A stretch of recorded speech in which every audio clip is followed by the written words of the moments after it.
Friday Night Racing on Off the Ball. And they're off. Brought to you by Horse Racing Ireland. Love every racing moment. Visit hri.ie. All right, you're welcome along to Friday Night Racing. Nathan and Johnny with you again this week, and we have a very special guest. Ger Lyons, this day last week, was celebrating a first classic victory. Here's how it happened.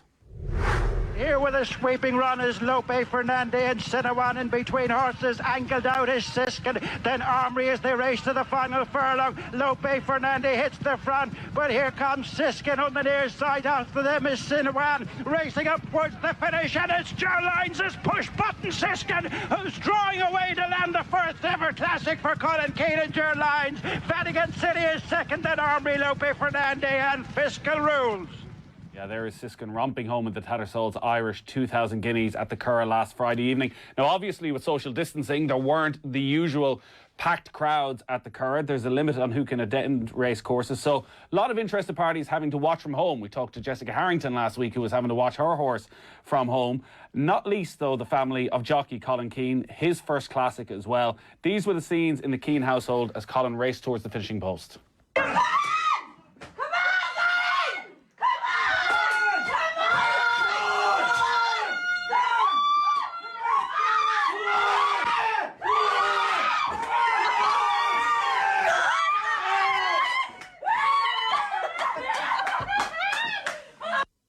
Ger Lyons, come on in. How are you?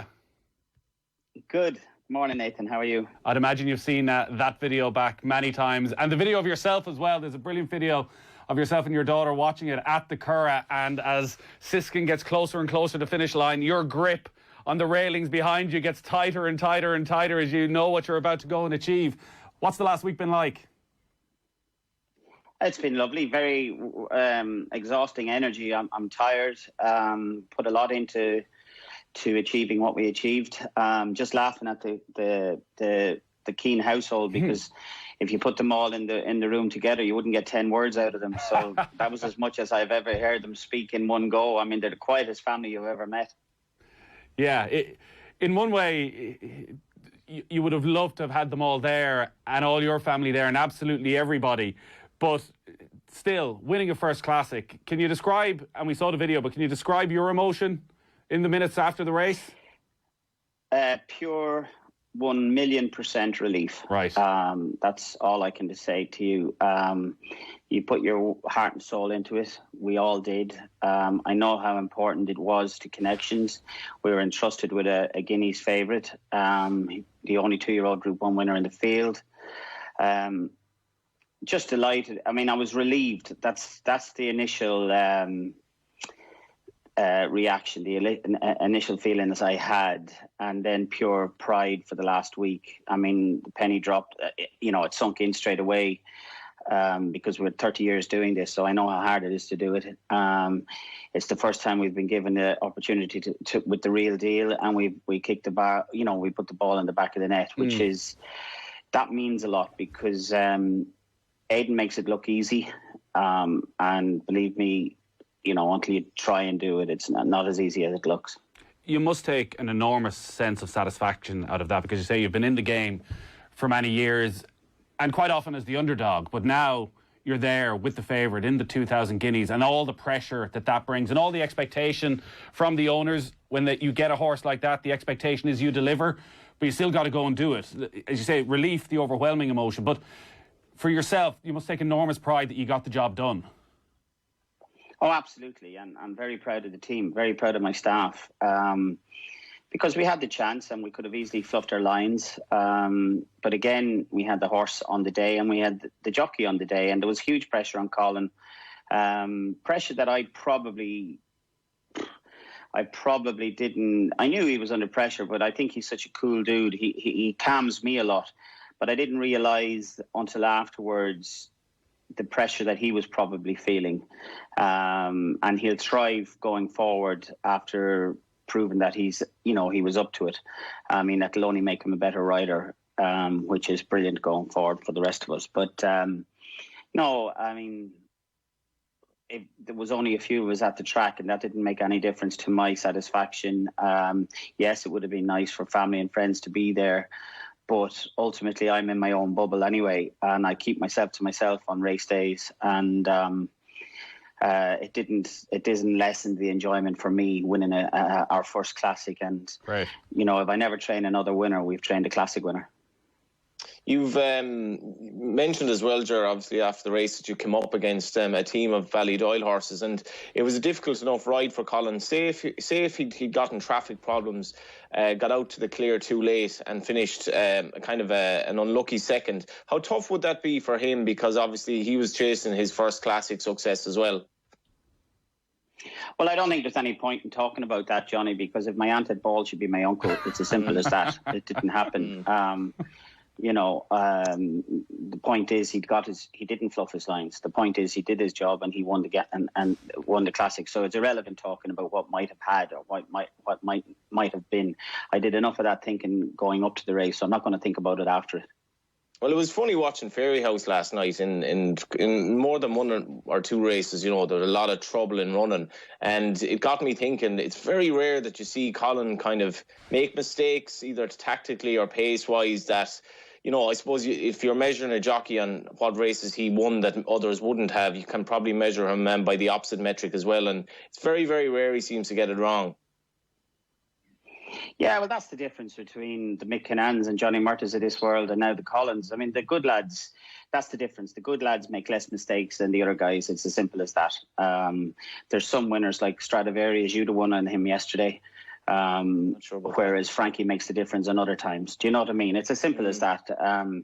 It's the difference between Ronaldo and a championship player. You know, they do things that lesser lights can't do. I always remember with Johnny Murtagh that I hated putting him on a 0-65 horse, and it used to drive Johnny mad. You know, I'd have a horse going into an 0-65 to be favourite, and he'd say, I'll ride it, and I'd say, no, Johnny, you won't, because he'd asked the 0-65 horse a Group 1 question, and invariably the horse couldn't answer him, and then Johnny would get upset with him, you know. So but the good lads make less mistakes than the other lads.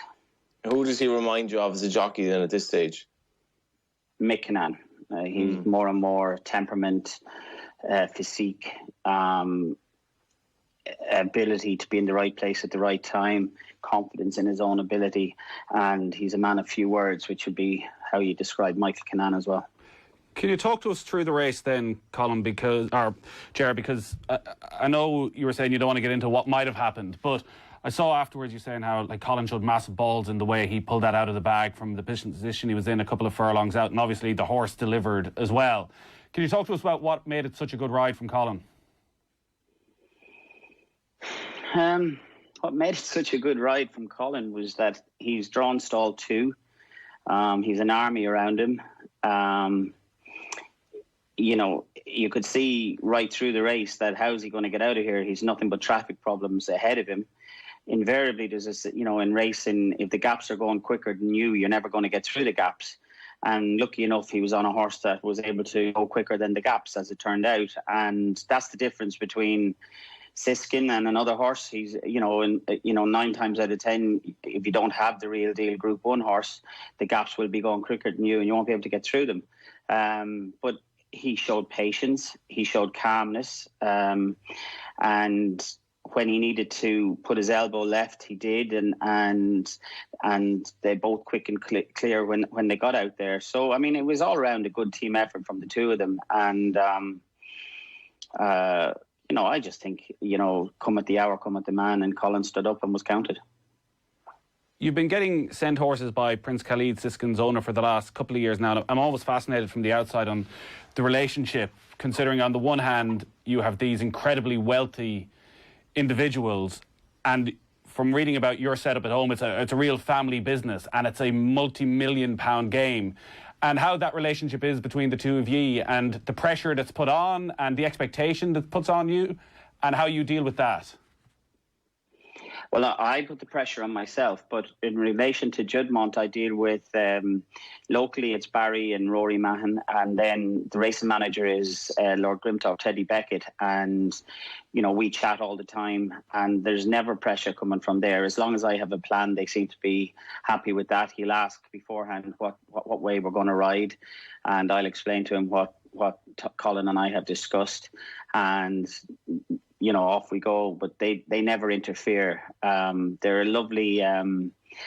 lovely base to have behind us, because they've been there, done that, bought the T-shirt way before we were in the game, and their experience helps us a lot. That they've seen the upsides, they've seen the downsides, and but they've been phenomenal right through with this guy, in the sense that from race to race, I would say this is where we're next going, and they just back you 100%.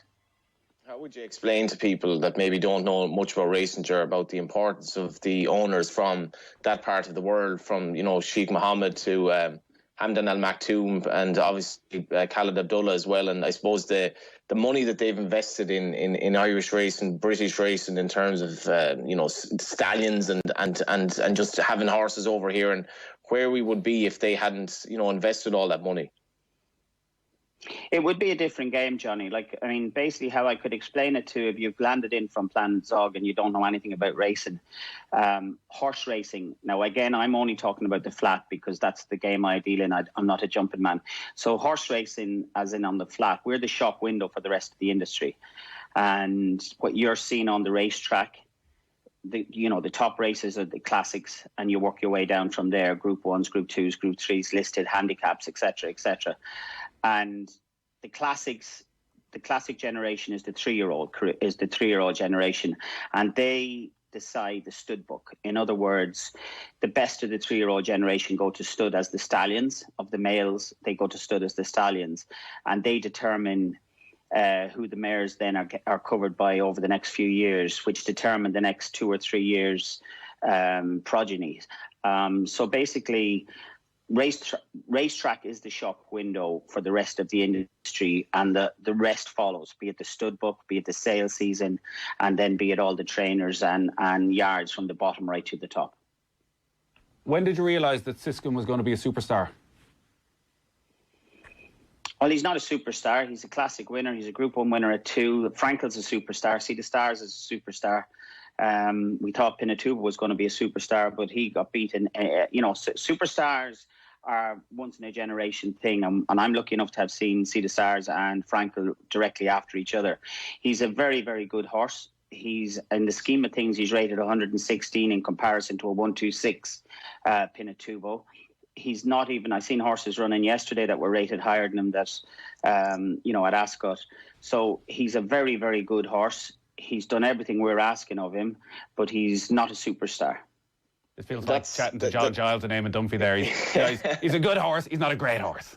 Ger, you can see Ger's point is fair enough there, Ger, but he's also unbeaten. So there's a slight possibility here that this horse hasn't actually shown his full worth yet, isn't there?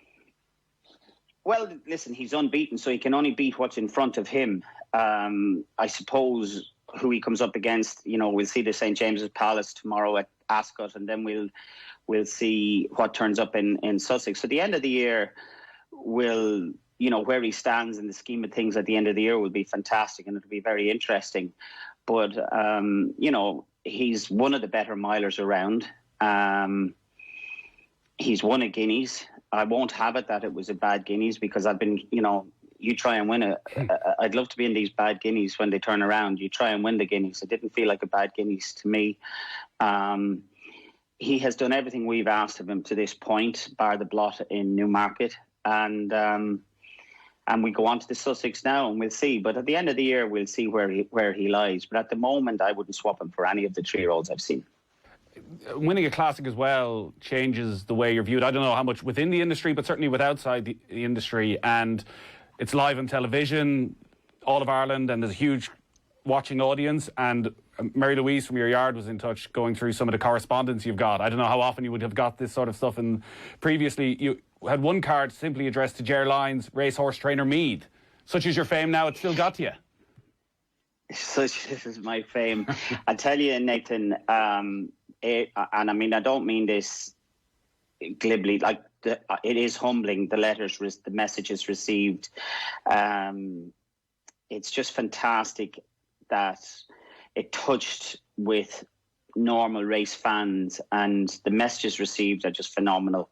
They'd bring a tear to a glass eye now, in fairness. Like, Colin and I were delivered a letter at Leopardstown the other day from Martin O'Brien, who owns a clothes shop up beside Leopardstown, up that way, and he said his letter wrote that he was brought to tears as a grown man watching the race. He couldn't get over it. He was over the moon, and as such would like to give the two of us a handmade suit for each of us. That right. Was just, that was just lovely. And that was just some of the things. The letters we've received from, you feel bad not being able to respond to everything, but the texts, the phones, the messages, it took us ages to get to the middle of getting back to everybody. And I'm going to try and respond to everybody over a course of time.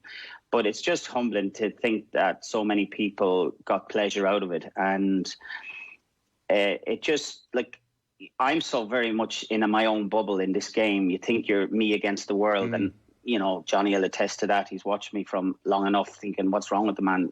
But you don't think anybody is paying any heed to you. And then this happens, and it's mind-blowing. And in fairness, I'd say it's more down to the unbelievable success of Aidan, that he's a victim of his own success, in the sense that it's nearly an anything but united sort of a feeling. And the world came around to support us, as opposed to poor old Aidan, who's the Man United or the Man City of what we do, and we ended up on the receiving end of all the love. But I'll take it, and it's brilliant, and it was just humbling.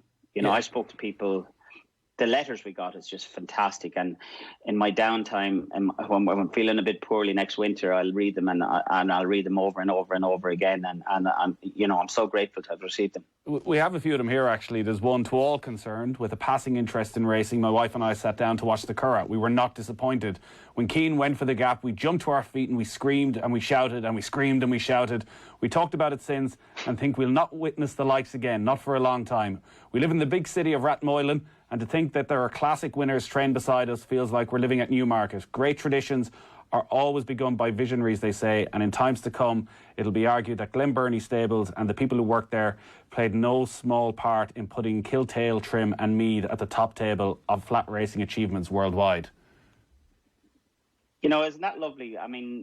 You even to think that, but then to go to the border of putting pen to paper and sending it on to us, I just think that's lovely. And humans, we let ourselves down more times than we don't in other walks of life. But just the amount of people who just took time out to put pen to paper.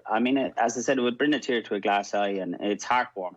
And it just adds to the satisfaction of the whole occasion.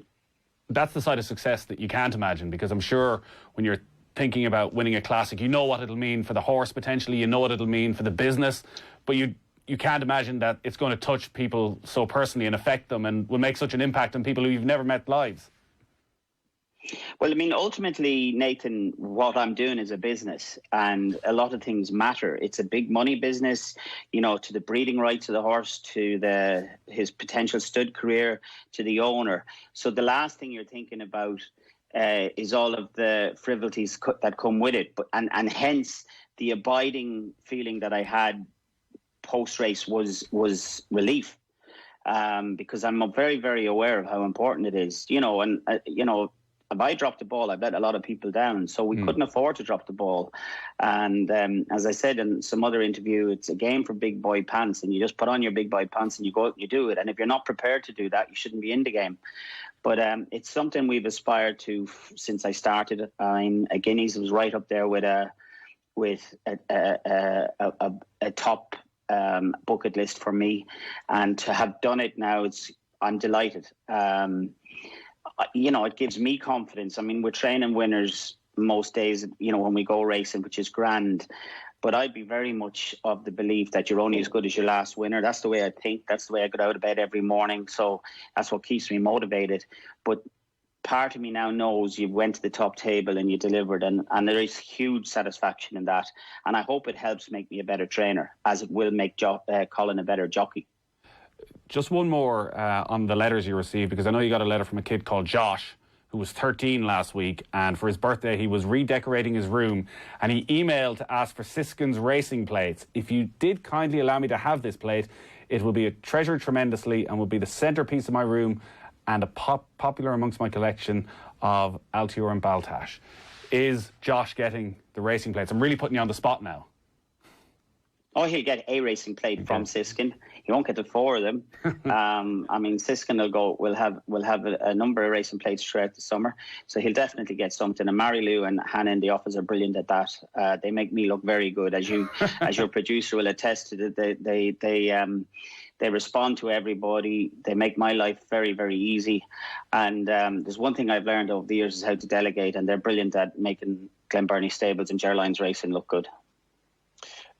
One thing I want to get you on, Ger, is the narrative of the Irish kind of flat scene in Ireland and its relationship with the people. And if you go back to Paddy Mullins winning the Oaks with Vintage Tipple and Frankie Dettori practically having him in his arms that day, and that probably had a kind of reaction at the Curragh that is a bit kind of gone these days, that it's more, you clap hands and everything is very kind of polite and all that, and people don't get as energised about it as necessarily they should. And if you look at it in recent years, in Jessica Harrington, Adrian Keatley, yourself, and Ken Condon won Irish Classics. And is it a strange thing in Ireland that, like, my cousin from America texted me on Sunday morning, he said, what do you make of the O'Briens dominating racing in Ireland? Because obviously Joseph Dunick and Aidan provided the first 4 home in the Irish Guineas, the Fillies Guineas, and you had the 5th. We seem to have a complacency, have we, in this country, because it's almost like we like the story of the underdog, and Ireland has this history of kind of, tragedy and being the underdog and so forth. But has it actually dawned on people how good we are at racing in this country, and how unbelievably talented our top trainers are, from Aidan OBrien down, and how we really don't give ourselves enough credit, and we don't actually get enough credit from without racing, how well we have achieved in a small country to be a world leader? You lost me about 10 minutes ago, but yeah. Your honesty is so endearing, Ger. In the game, we know what the people are doing. I'd love to turn around, Johnny, and blame the media. It's, and say it's the media's fault. We're not this or we're not that. It's probably our own doing, because I think I said it to you yesterday. I think we come across a little bit entitled at times in the flat game, that we deserve this or we deserve that, and the normal person hasn't warmed to us. I don't know whether I'm answering your question right or wrong, but we are the best in the world. I heard Bruff Scott on Channel 4 on ITV yesterday saying, Britain, we're the best, we do this, we're the best at racing. No, they're not. Ireland are the best breeders in the world. There's no question about that. It's undisputed. We have some of the best trainers and definitely most of the best jockeys. I think it's taken for granted because the likes of Aidan is doing it willy-nilly, and he's doing it for rich people, tax exiles, and that doesn't sit well with folk, I think. I mean, I'll stand corrected. Nathan's not in our game, so Nathan could turn around and answer that question, and maybe a bit better than I could, as to why we're not liked or not as liked as, say, other sports. I'd love, when I was growing up, racing was loved.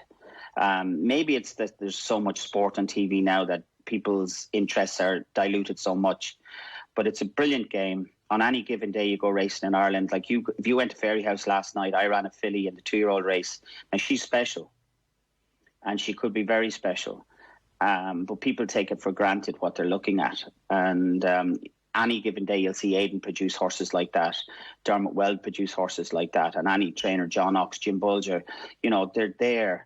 And I think it's just taken for granted a bit, Johnny, and that answers nearly as long as your question was. Nearly, yeah. I suppose what frustrates me a bit is that, people will begrudge Aidan O'Brien because he's already running horses for Coolmore, and they'll begrudge Joseph O'Brien because of, what they would perceive as he's gotten handed down to him because of his dad. Aidan, his father, came from no more than I or you came from, and has worked himself through real sheer talent, hard work and humility to be the best trainer in the world. And now his sons have already achieved ridiculous things at a young age.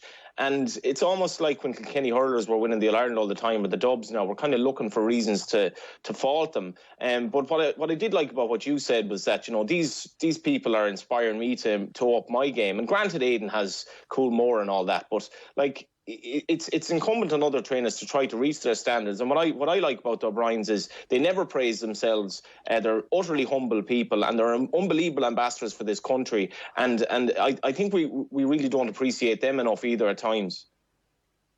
Yeah, I don't know who's begrudging. I mean, I'm certainly not begrudging. I mean, what Aidan and Anne-Marie have done with their kids is to behold.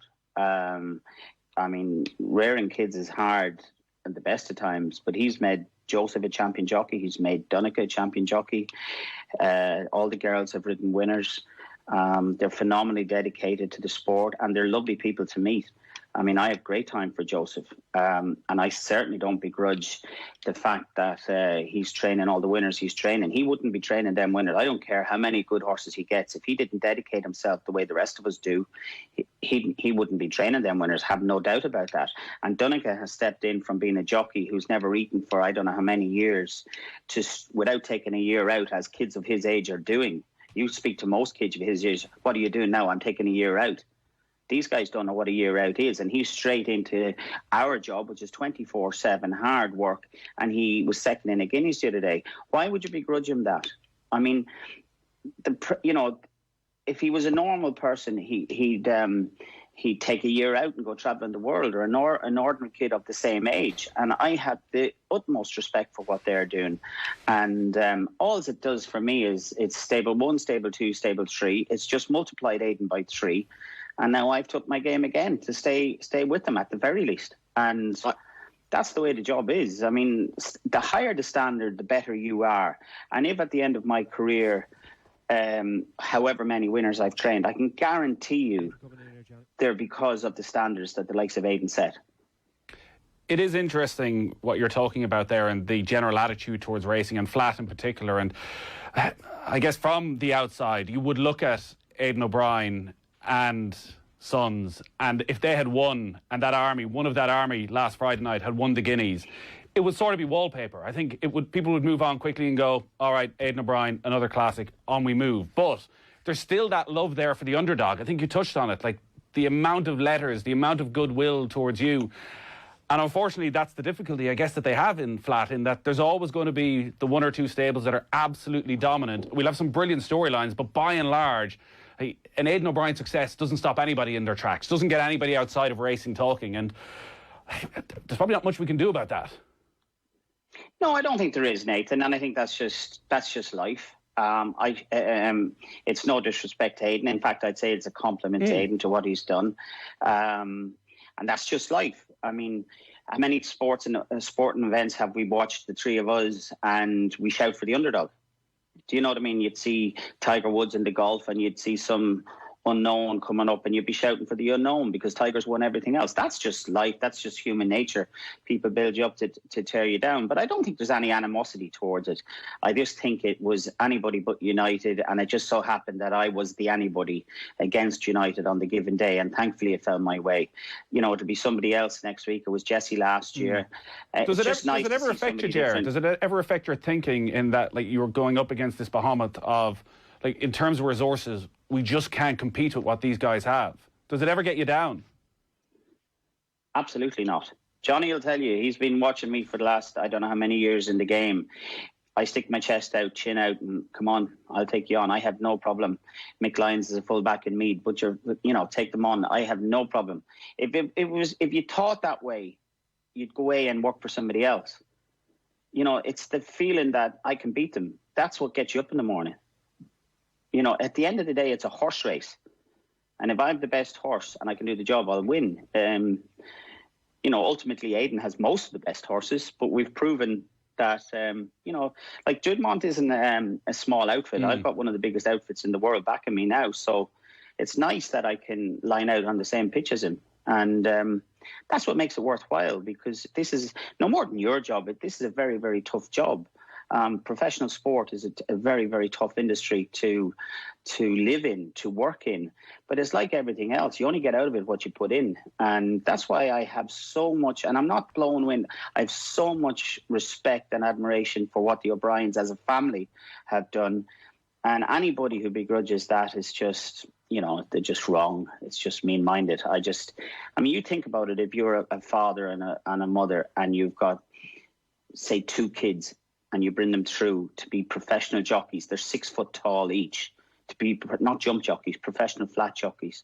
Think of the dedication that takes, and think of, from the father and the mother to the feeding to put into them guys to help. I know they were riding the best horses, but there's been plenty of guys who throw their legs across horses and make an arse of it. So these lads got on the best horses, but delivered the same way as I had Siskin, and we delivered. And that's what you have to take into account. Not everybody would have won on them horses, and not everybody would have won on them horses by not eating. Them guys were doing a man's work as boys, and they weren't filling themselves with food. So think about it, what they've achieved. And I have just nothing but respect for them. Yeah, they're incredibly impressive, the 2 lads. Every time we have them on the show, you can't but come away thinking what they've done, and the pressure and the O'Brien name and having to deal with all that side of it as well. We're on Friday Night Racing. Ger Lyons is with us. Friday Night Racing brought to you by Horse Racing Ireland. Just want to say that the Tote Irish Injured Jockeys Fund now stands at €1,340 after another €100 donation. French racing has returned to the Tote.com this week, and Saturday sees 2 flat racing cards taking place and a jumps meeting. You can find racing from France and around the world every day on the Tote.com. We've a new hot young thing when it comes to tipping now on Off the Ball. Tom Malone is nailing it at Ascot, a 33-1 winner, Johnny Ward. So I don't really know why you're here anymore, but you've got one last chance, I guess. I've been asking myself why I'm here for a long time, Nathan, to be honest. But yeah, I'm going to go with the horse, the Big Price tomorrow, trained by Joseph Speaking Colours. He's running in the big sprint at Royal Ascot, the Diamond Jubilee, and there would be his chance is definitely going to be a little bit hinging on the ground. It's amazing considering the effective drought we've had over 2 to 3 months that Ascot has actually turned soft. And he would prefer if it stayed that way, Speaking Colours. But I think around 33-1 against Skeptical, which is, by the way, Skeptical is a whatever about Ger Lyons being rags to riches. Skeptical is absolutely ridiculous in terms of what he's done to be favoured for the big sprint tomorrow, having cost less than $3,000 last year. It's an unbelievable story. But the ground would be concerned for Skeptical, and Speaking Colours, I think, is well worth an each way bet. He ran very well in the race last year. Not a great deal of depth to it. One of the things I should say about Ger, Nathan, before we do wrap up, Ger would be always a good man for a quote, and it's very rare that you wouldn't get some value out of what he said. But one of the main parts of his MO is that he doesn't hold on to ordinary horses long, if at all. And I remember one night he'd been off for a while, big strong horse, and he won a claimer at Dundalk. It was a poor race, and Ger sort of walked in and after the race, and he had his line straight away. He says, "If you're running horses that were behind me there, you may as well give up," or something to that effect. And we were like, that's a great line. And then unfortunately, which I don't think has ever happened before from Ger, he came into the press room about 45 minutes later and he said, lads, that was off the record, by the way. It's like, okay. But that's his MO anyway. Ger, generally, due to my lack of racing nerdishness, I just have to listen to Johnny's tips and go along with it and say he's made a good case. You can go up against him this weekend, or you can tell us what we should be keeping an eye out from your yard over the next week or so. We're racing at Naas tomorrow. I run let's see. I'm just trying to see what I run a little Beckford in a listed race tomorrow. The ground has come soft. He'll run well. He's a fun horse to have. I introduce a nice 2-year-old in Leopardstown on Sunday, a nice filly by Dark Angel called Angel Palm. She's nice, but she'll come on a lot for the run. I run a nice Colt Ides of August, having his first start. Yaxini has a first run back in the Blue Wind Stakes. I run a nice bunch of horses, and as I said, we'd be hoping to have winners, and but we've a lovely string of 2-year-olds this year, and they seem to be running well, the ones we've introduced. So I look forward to them. They're the horses that get me out of bed in the morning, because they're the future. All right. How good are your 2-year-olds, we'll say, compared to other years? Or is there any horse that's already kind of standing out a bit? Oh, there's always horses standing out at this stage, Johnny. We're into nearly July. They'd want to be standing out. If they were all come past me, look, if none of them were standing out, they'd be ordinary. But no, I'd say it's the best bunch we've had. They're definitely the best pedigrees we've been given. But they're definitely horses that I'm looking forward to this summer. Where they lie now, when they go to the track, when they come up against other people's horses, will be interesting. But the ones we've introduced have done what we've been seeing at home, which is very, very encouraging. What time do you generally get out of bed in the morning, Ger? 5 o'clock every morning. But the staff are in here. They're supposed to be in here at 7:30. They start coming in at 7:15. The first lad in is at 6:30. Ronnie comes in every morning, opens up the yard. I feed, and then I do the board, and then I go and have a coffee and relax. And we've everything done. Then the guys come in, and we kick on from 7:30. And it's military-like, but it's a system that works. It's hard work, and the reason I'm asking is because you won't believe this, Ger, but literally 2 minutes before we were coming on air, Johnny Ward was intending on broadcasting from bed. He was still in bed. Yeah, I'd have on the bed. I think up since 7. Oh yeah, my God. I've often I can relate to 5 o'clock in bed, but I'd be going to bed rather than getting up out of bed. But there's no wonder Leo Varadkar loves racing, because they are early risers, to be fair. Yeah, all right. Well, I mean, there's an old saying that if you get up early, if you get a reputation for getting up early, you can lie in bed all day. But I mean, the best part of the day is the morning, and there's nobody around when you're feeding the horses, and then you have the day to yourself. But I mean, our job is all about routine, and my wife constantly compares me to Groundhog Day, but it's what I'm used to, and it's what I enjoy doing. Ger, it's been brilliant talking to you. Johnny had talked you up ahead of this. He said he's going to be great, and you've very much delivered. It's been brilliant, and congratulations on all the success, and hopefully plenty more to come over the summer. It's very much appreciated, lads, and thanks for all the well wishes. Speak to you soon. All right, Ger Lyons there, trainer of Siskin, winner of the Tattersalls Irish 2000 Guineas last weekend. Johnny, great stuff as always. You can get up now, I guess, which will be good for everybody.